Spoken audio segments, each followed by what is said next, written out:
Hello and welcome to the Legal Insurrection podcast. Today is November 6th, 2024, and I'm Kimberly Kay, and I'm the apparently forgetting what I do for a living.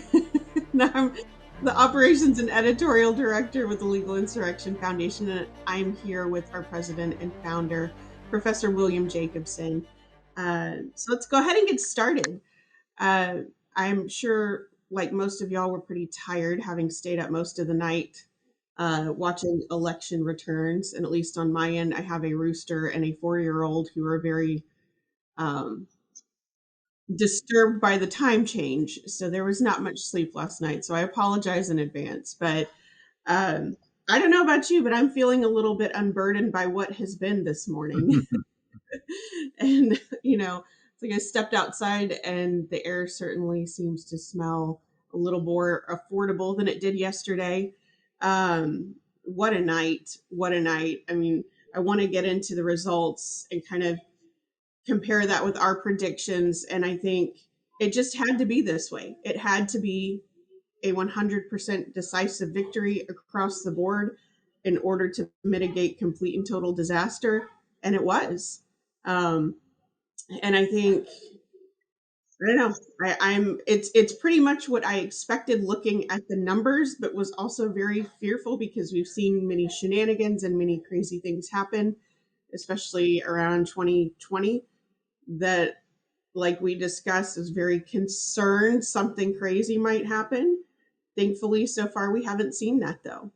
So what are your thoughts on how everything turned out?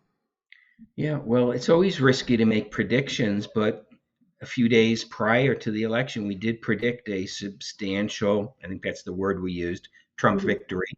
Yes. I'm not sure we predicted it this substantial, but we used the word substantial. We predicted that Republicans would take the Senate with 52 to 54 seats. And I think it looks like they're going to end up at 53. And it came very close.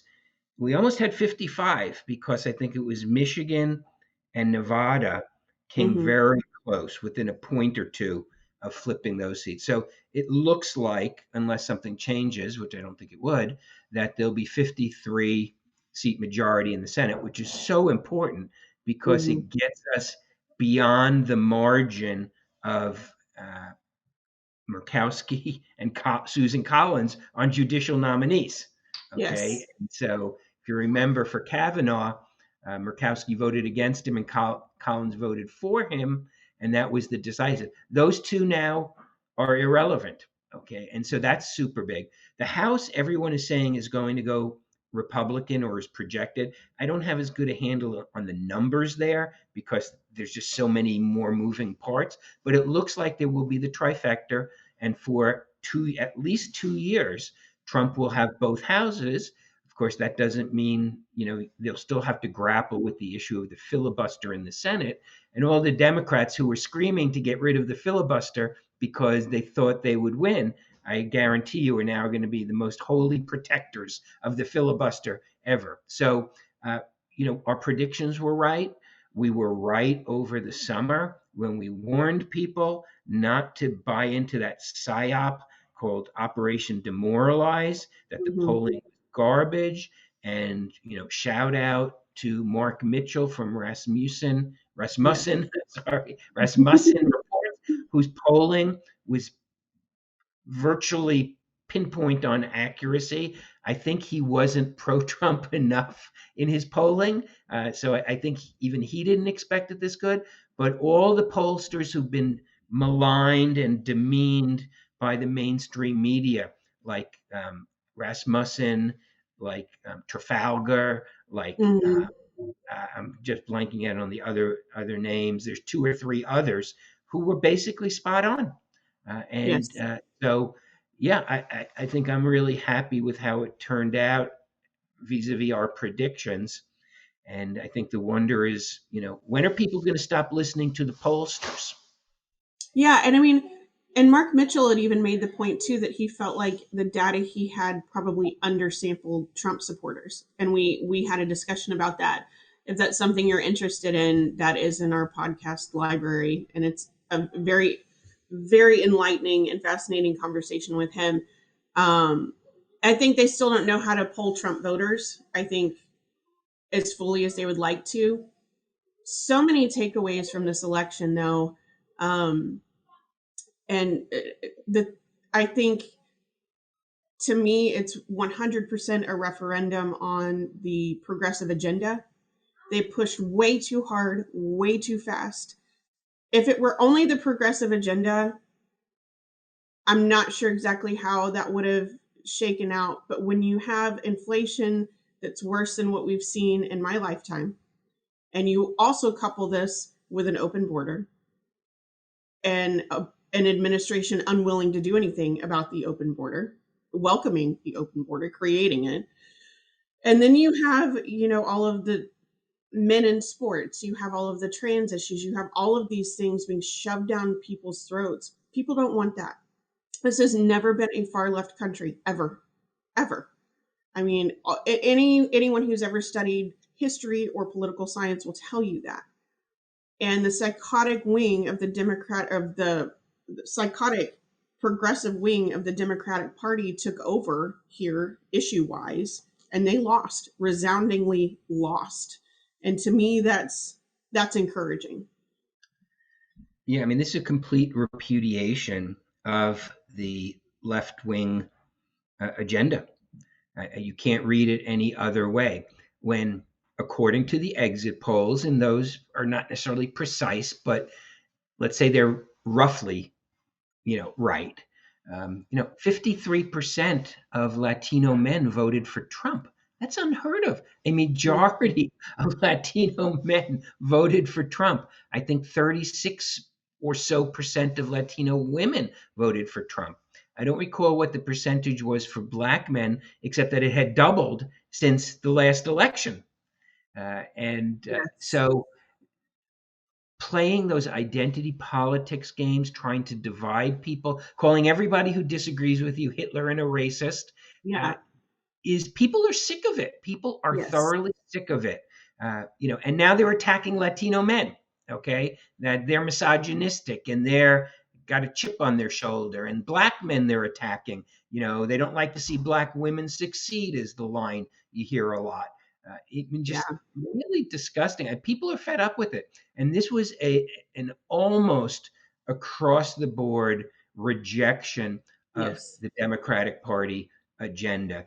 And Trump was the right vehicle to capitalize on that, because even in the last election, he made a point of courting the Black community. Mixed results, but he was successful with Black men, Latino community. I mean, look at Florida now. Now, Ron DeSantis, deserves some credit for what goes on in Florida, but so does Trump, and completely dominating. And the one thing that just gets me laughing is, the media made such a big deal about the Puerto Rican garbage joke by a comedian at Madison Square Garden rally, and Trump completely dominated the Puerto Rican American vote, or the I Puerto know. Rican who are Americans, but the Puerto Ricans in the US. In Florida, the heavily Puerto Rican districts went completely for Trump. Not only that, Puerto Rico just elected a Republican governor. So it just goes to show you how the media and the left wing Democrats have no clue what the population thinks or feels. Obviously, most people took it as a joke, maybe a bad joke, maybe a good joke, but they weren't truly offended by it. The only ones truly offended by it were, white liberals, basically. That's who was offended by it, the people who run the Democratic Party. No, I completely agree. It was, I think, just trying to go over my notes here. According to NBC, Trump won one out of every three votes cast by a person of color. I hate that term, but um, I mean, that's phenomenal, especially for someone who, as you mentioned, they're constantly calling Hitler, they're constantly calling fascist, they're constantly calling racist. And when you really start to dive into the numbers and you look at the counties that were flipped, um, and these are, heavy ethnic communities that were flipped in favor of Trump, not by a little bit, by double digits, in some case 20 plus points. That's no small feat. And Yeah. There's you some know, town in Texas, you may know the name of it, that they keep citing in the media. That's Star the most Tech, Star County, yeah. heavily Hispanic district in the country. It's like 97% Hispanic, and no Yeah. Republicans like ever won there. And Trump lost it by like a significant margin last time, and he romped there. He won it Yes. significantly. Yes. Because this is just not what people want. People don't want policies that divide each other because that's not who we were. I actually had a conversation with some friends this weekend, and we're all about the same age. And we were talking about how these things have changed in our lifetime. How when I was a kid, there was no racial anything. It's like, we were a couple decades out of the civil rights movement. Things were pretty chill. No one cared. And they're trying to create a scenario which people will be made to care. And that just never historically, that does not work out for the people trying to force the change. I love too that MSNBC um, was blaming white men for Trump winning. So I would like to personally thank all white men in our country who showed up to vote for President Trump. Thank you for your service, and thank you for your patriotism. Um, and as a white woman, I'm not sorry. I'm not sorry for not showing up for anyone else other than my family in our best interest. That's what I'm voting for. And the idea too that a Trump win is somehow hostile to any other ethnic group. It's complete falsehood. 100% complete falsehood. And I'm so grateful, but I'm also very humbled by the fact that he won so resoundingly. Um, and the fact that this is no small task ahead. Just because he won, just because we flipped a handful of things, I don't think we can take that for granted at all. The work, there's so much damage that has been done the last 4 years. And I think everyone has to remain vigilant, even hyper vigilant, to not waste this time. Because they might be wounded now. The left, the progressives, whomever might be wounded now. And I'm sure it's embarrassing to spend $1 billion and to lose so handily to four dudes with a 388 million dollar budget. I like it's amazing, and it just goes to show. I mean, money in politics. If you have the right candidate and you have the right messaging and you care about the things that the people care about, you could spend all the money in the world and it's not going to matter. Yeah, I mean, this you had a very flawed candidate and VP candidate. Uh, Yes. it was, and they spent three times more than Republicans. For all the media harping about Republican dark money, it is, and we've said this before with regard to the work we do in the CRT field, the money on the other side is so overwhelmingly larger than the money on the so-called right wing. It's not even close. And this election shows it. I think she's going to come in well north of $1 billion spent on this campaign, Oh, and Trump's easily. coming in something under 400. And that And doesn't, that's not including PAC money either. yeah, that doesn't include PAC money. But she was such a horrible candidate, such an empty shell, such a, almost like something that's been created, some 3D animation. She was like a hologram that you might see at a museum or something, or at a science fair, where there was nothing to her. It was Right. just a facade. She had no original thoughts. She would just regurgitate what they told her to say, and she couldn't even modify it on the fly. The answer to every question was, I grew up in the middle class, which of course she didn't. Okay, Right. put that aside. But that was her answer to every question. And, so she was just a horrible candidate. There's a reason she never made it to the first primary in Exactly. 2020. There's a reason she never has had a successful national campaign. She really was able to get elected in California because she had the California machine behind her, and they can Hmm. deliver the election to any statewide candidate who's a Democrat if they want to. So she was a nothing. She never accomplished anything in her life. Her life was a lie. She didn't have the vast prosecutorial experience she claimed.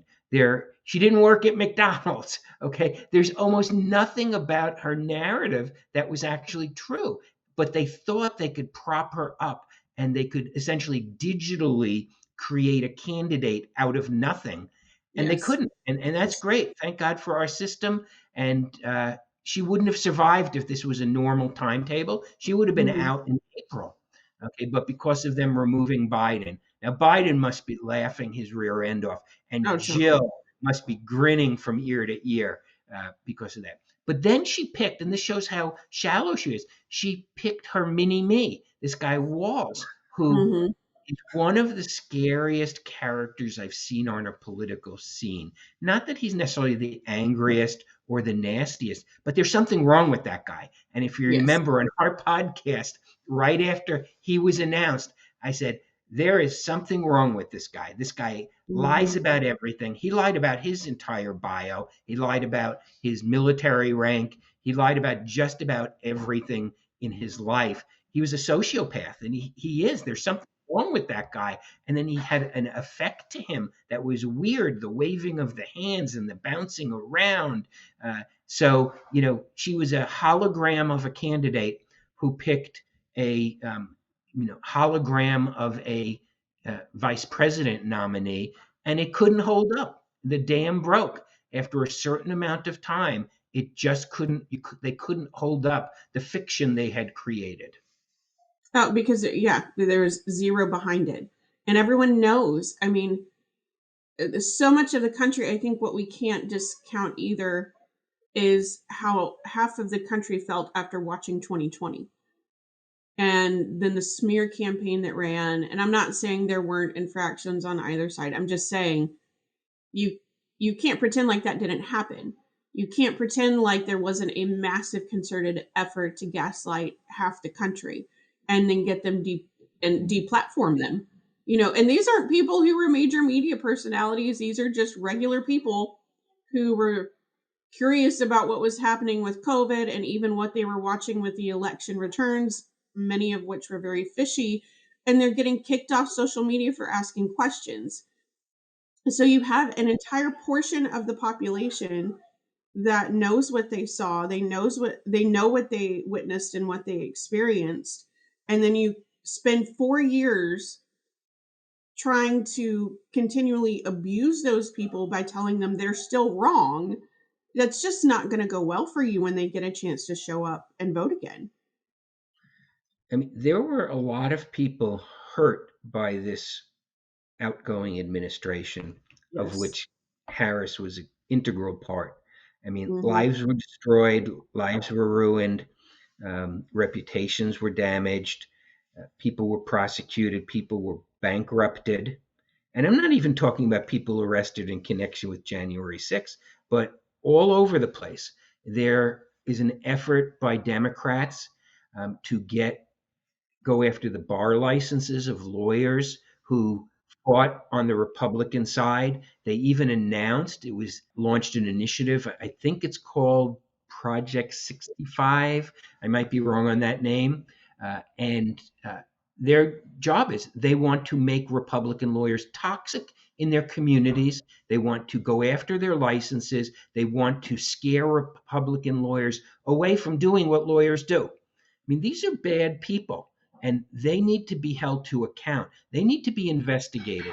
Prosecutors who went out of control, prosecutors who announced as part of their political campaign that their goal was to use their public office, if elected, to get Donald Trump and his family. I mean, those people Yes. need to be investigated and held to account.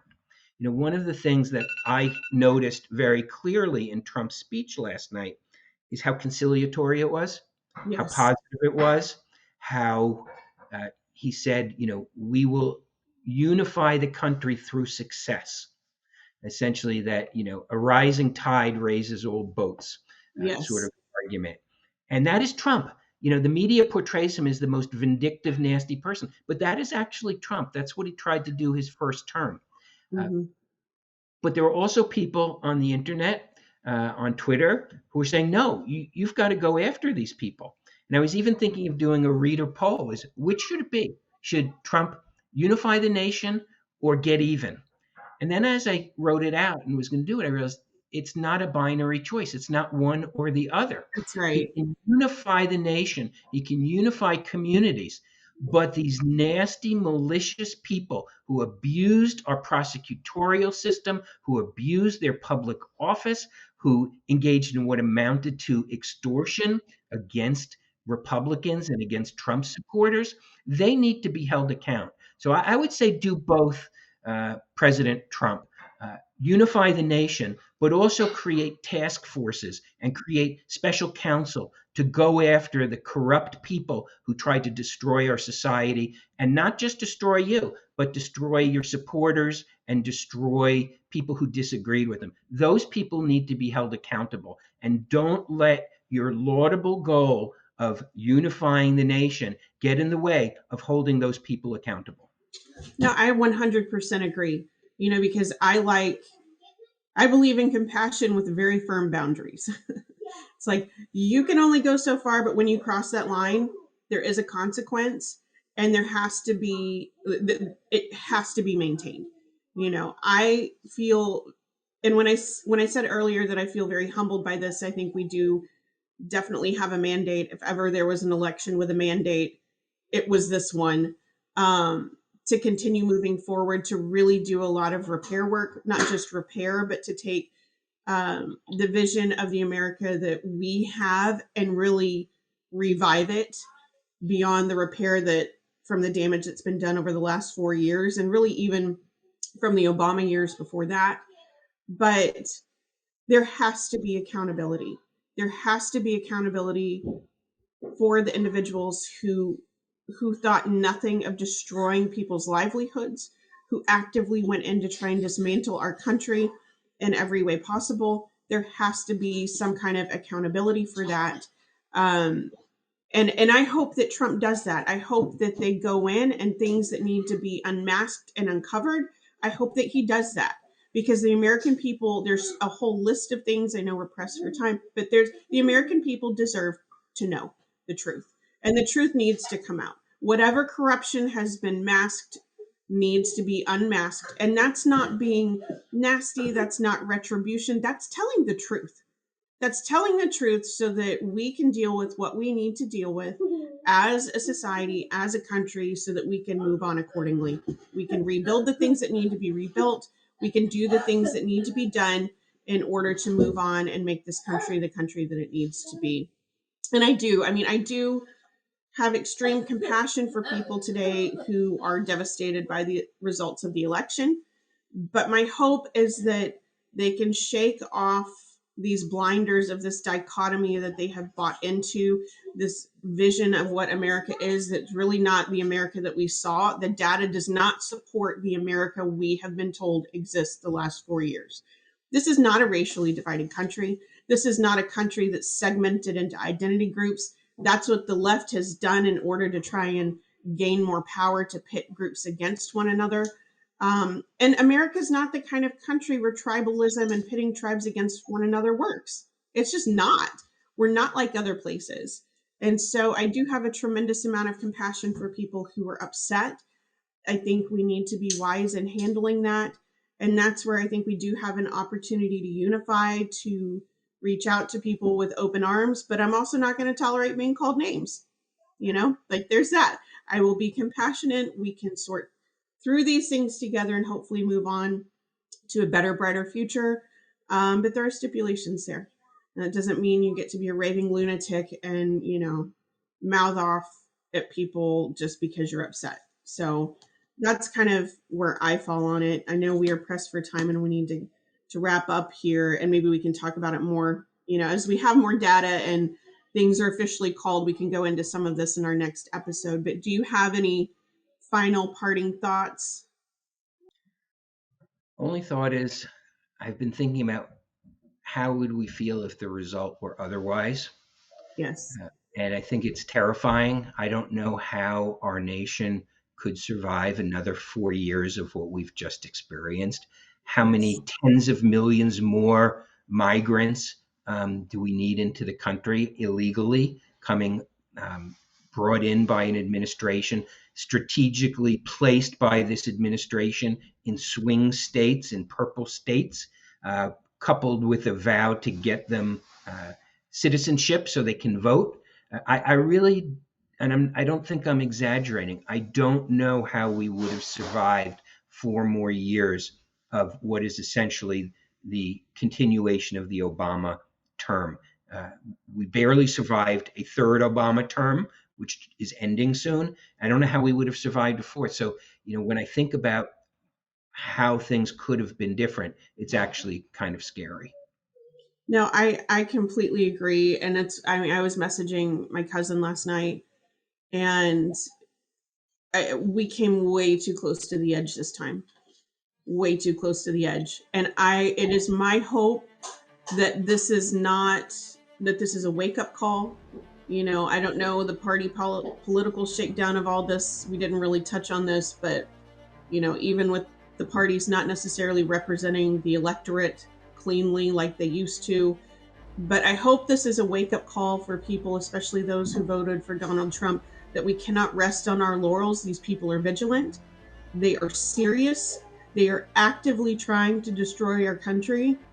And just because Trump was elected, and just because we have majorities in the House and the Senate, or Republicans have majorities in the House and the Senate, doesn't mean this is a time of rest. This is a time to work. This is a time to mend. And this is a time to rebuild. So I think that in a nutshell wraps it up for us today. Thank you, as always, for listening. If you enjoy the content that you've heard today, please like, share, subscribe, click all the buttons. Um, and we do have links to everything we discuss at the wonderful Legal Insurrection blog. And you can find out more at legalinsurrection.com/15. And again, thank you so much for listening today, and we will see you soon. Bye-bye.